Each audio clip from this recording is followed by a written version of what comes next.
All right, welcome back to the deep dive. This week, well, we've got some pretty intense stuff to unpack, actually. You've sent in a lot on this one particular topic, emotional manipulation. You've definitely been digging deep into this. Seems like you're really trying to understand this whole dynamic, huh? And yeah, it's a big one. And you know what? That's exactly what we're going to do today.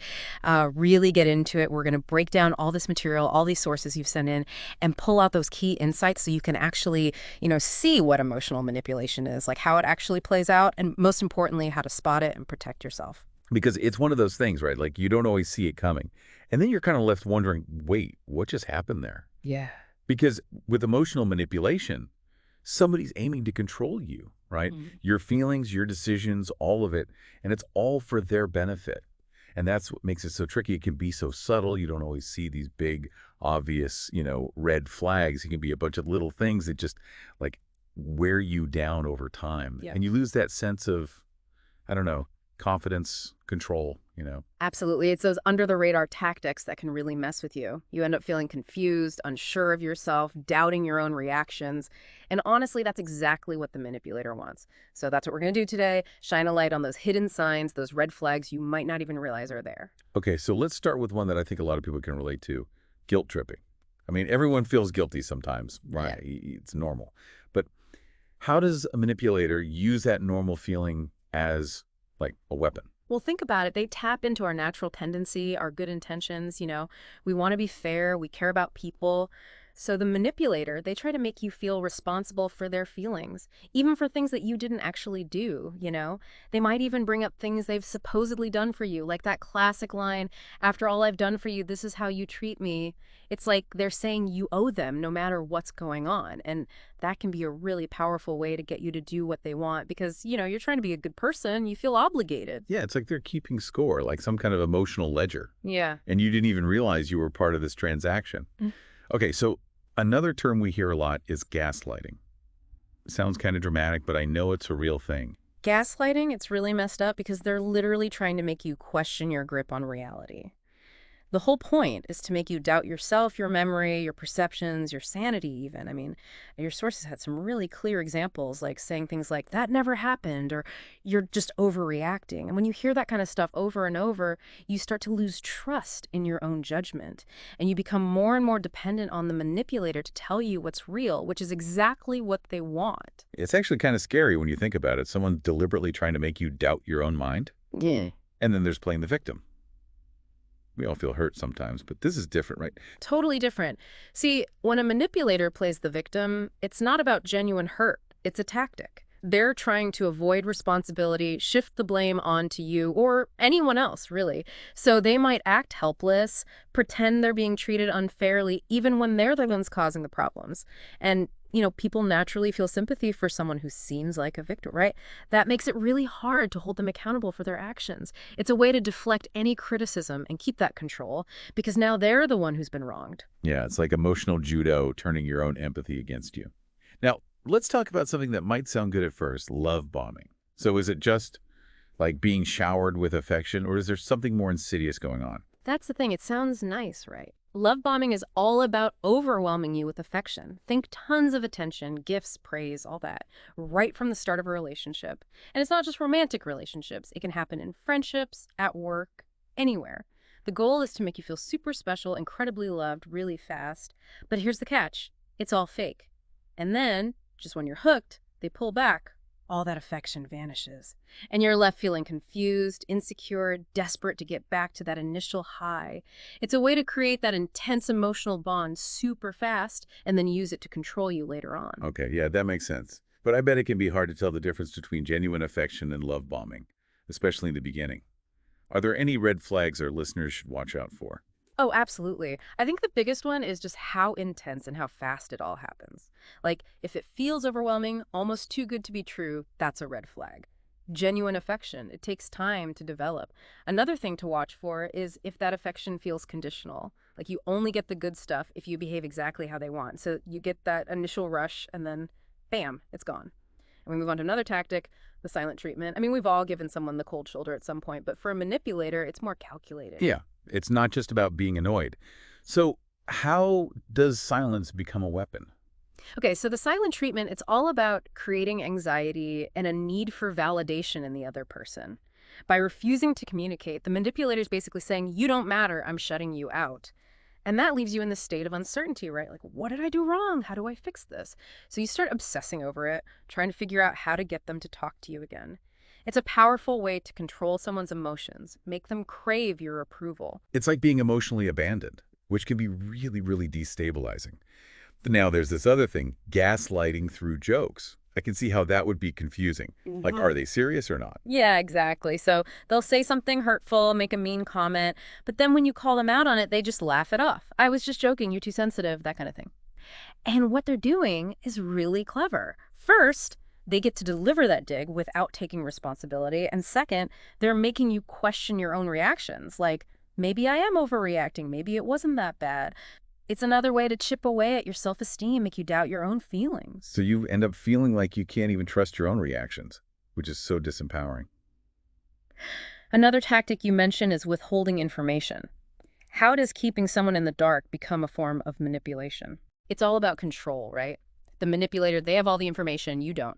So they might share some facts, but leave others out, distort things, or just flat out refuse to answer your questions. And that keeps you off balance. You're always guessing, always dependent on them to understand what's going on.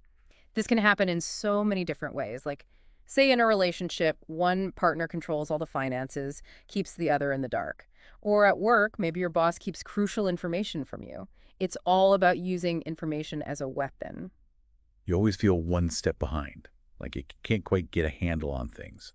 And finally, we have conditional affection. This one I imagine can be especially hurtful in close relationships. Yeah, it can be really damaging. Conditional affection, it means that love, approval, even basic kindness, you only get those things if you do exactly what the manipulator wants. You're constantly jumping through hoops, trying to earn their approval, and that creates this deep sense of insecurity, this fear of losing their love. So you're more likely to give in to their demands, even if they're unreasonable or even harmful. It sounds like all these tactics really work to undermine your sense of self and control you through your emotions. So understanding these hidden signs is crucial. Now, the big question, how do we actually protect ourselves from this kind of manipulation? That's the million-dollar question, right? And actually, your sources had some really good advice on this. First and foremost, trust your gut. If something feels off, if you consistently feel drained or confused or guilty after talking to someone, don't ignore that. Your intuition, it's usually picking up on things that your conscious mind hasn't quite processed yet. So we shouldn't dismiss those feelings even if we can't quite put our finger on why we feel that way. Exactly. Our gut feeling is often trying to tell us something important. And then, next step, setting clear boundaries. This is huge. You have to define what behavior you're willing to accept and what you absolutely won't tolerate. And here's the thing, you have to be consistent.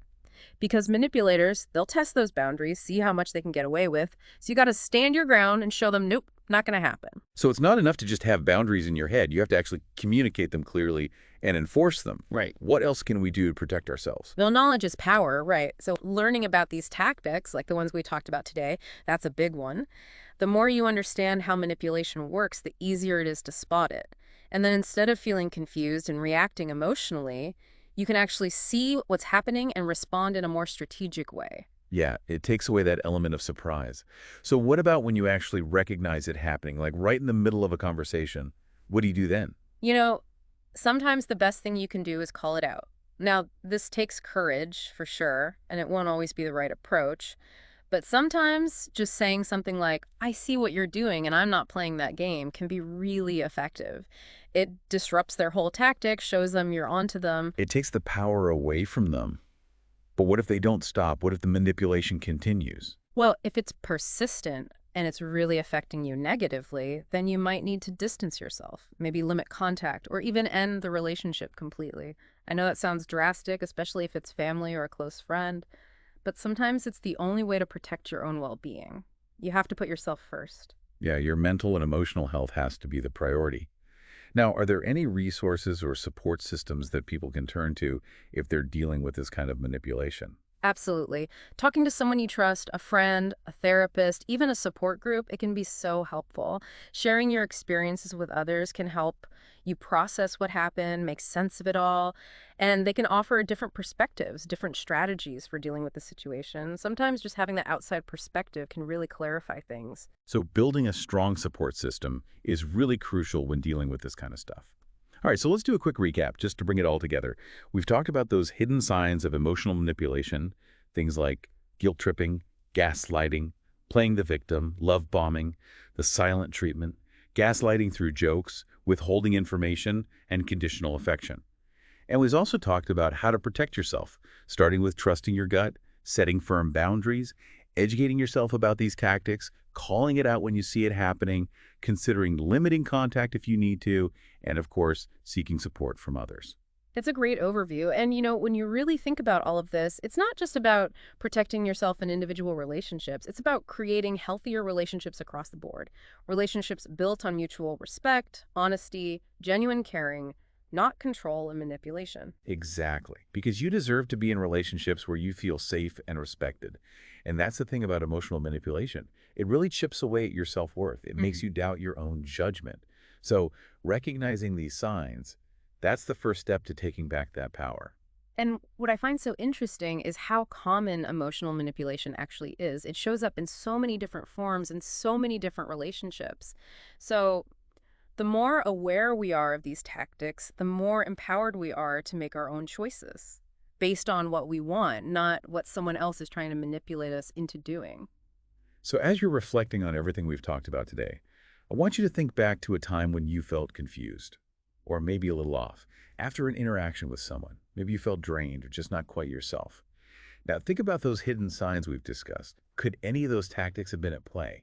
And if so, what can you do, starting today, to strengthen your boundaries and protect yourself from that kind of manipulation? It's definitely something worth considering.